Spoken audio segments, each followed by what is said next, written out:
This board made appearances in a lot of my previous videos, and there's a good reason for that. A lot of the times, I won't hold on to a board for too long after a review because I'm fresh out of college and I don't have a lot of money, but the Clueboard survived because I really like it. The aluminum Clueboard came as sort of a refinement to the acrylic Clueboard. There were a couple group buys run on Massdrop in the past, and while some of them had problems, I didn't have to deal with any of them since I just got this off some guy on MechMarket. It's now for sale on the Clueboard website, and I'll get into the differences in the new revisions later. This is the aluminum Clueboard V1, which is from the original Massdrop group buy. I really do enjoy the design of the Clueboard. It's a 66 key layout, which I like of course, and both the top and the bottom case are beveled to meet in the point in the middle. If you sprung for the decorative pack, the acrylic mid layer separates the two pieces a bit and sort of creates a truncated edge look. So this bevel from the top case contributes to it having a small bezel. When viewed from the top, I think the border of the case draws your eyes inward towards the keycaps. From the side, you can see that there's a reasonable angle applied by these additional bevels on the bottom case. On the bottom, there's a cool little Clueboard logo that I like. When you plug it in, you'll see that the underglow LEDs are reflected out of the side acrylic layer. There isn't too much diffusion going on, so you'll be able to see hotspots, but other than that, I think this is a pretty cool look. One common complaint with the LEDs is that from a typing angle, the holes in the PCB and the plate lets the underglow through, which can be distracting. This has partly to do with the plate of mirrored acrylic that comes with the decorative pack. This sits facing up inside the case and reflects a lot of the underglow back out. If this is something that really bothers you, you can add a bit of electrical tape on the backside of the PCB. Another complaint is that the bezel cutouts around the switches are a little too big at about 2 mm from the bottom of cherry profile keycaps. If this was a little tighter, it would offer slightly more continuity between the side edges of the keycaps to the sides of the case, but I don't think it's actually too noticeable. This does have the side effect of making keycap pulling easy. I think each element in the Clueboard complements each other to create something that adds just a bit of flair to an otherwise understated design. The construction is relatively simple. You can disassemble the case with just these two screws on the bottom. The acrylic piece just comes off, and you'll also see the reflector plate resting on the bottom case. Fully assembled, it's actually pretty light when compared to other aluminum 66 key offerings. For my unit in particular, I'd say the machining is okay at best. There are a lot of rough marks on the plate portion, and the surface is just not well polished. I can't generalize this to other boards, but I assume the newer revisions are better. Arguably, one of the most interesting things about the aluminum Clueboard is that it has an integrated plate, which the designer calls the super plate. This means that the plate is actually built into the top of the case, which can create a typing experience different from other mounting mechanisms. Other keyboards like the New Mini, M60A, and the Tokyo 60 all have this feature, but this was one of the first boards to do it. One change in this on the new Clueboards is that the plate is now thicker at 3.5 mm, which should further change the feel. Switches won't have a problem clipping in as there are little cutouts. I think the thicker plate might reduce some flexibility, which could lead to a more solid typing experience, but I can't really say for sure.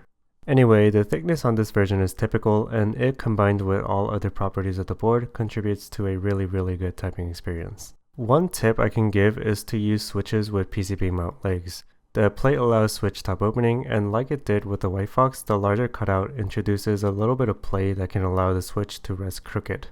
I had to adjust a couple switches after assembly to get it to where it is now, but there are still some crooked keys like enter.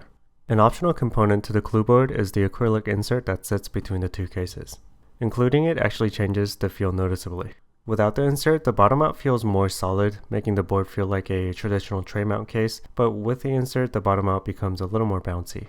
With my Gateron yellows, I really enjoy the added bounce provided by the acrylic layer.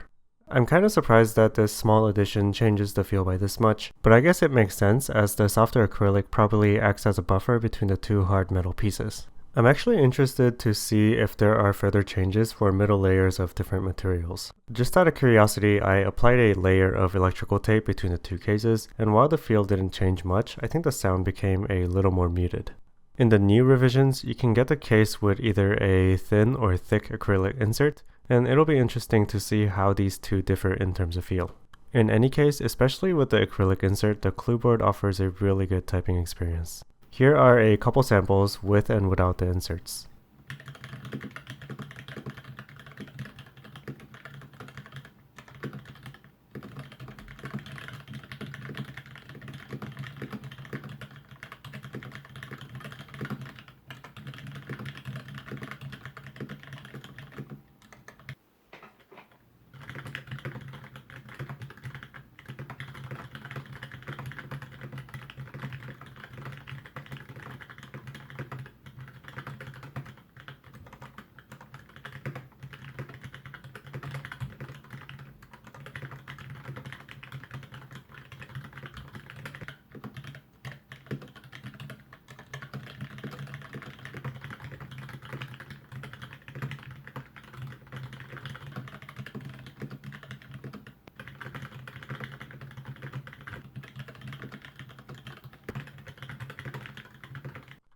The aluminum Clueboard is definitely something I can get behind. It's not a cheap board at around $230 at the Clueboard website, but I think it offers a typing experience not typically found on other 66-key layout boards. Additionally, every other integrated plate keyboards I've looked at so far, like the new Mini and the K-Type, had plate ping that needed to be remedied with foam, but this board doesn't have that problem, which I think is a result of the abundance of material around and under the plate cutouts. So in this way, the Clueboard just needs to be built and doesn't need too many mods to be really good. As for the newest revisions of the Clueboard, I think they're going to be just as good if not better than the older versions. Other than in the plate thickness, there aren't really big differences in terms of things that affect typing feel, so I can recommend these ready parts. I assume there are only a limited quantity available, so I'd probably pick one up if I were you. Do make sure to note which you're getting. All these different versions coming out at once with sequential names are really confusing, but as I understand it, V2 is a single layout option with plate mount tabs and a thin plate, while the V3 and V4 offers many layouts and a thick plate. The difference between V3 and V4 seems to be not too significant.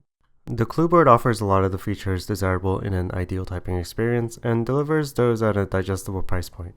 I highly recommend. Thanks for watching, and if you liked the video, I'd appreciate a like and subscribe for more content like this.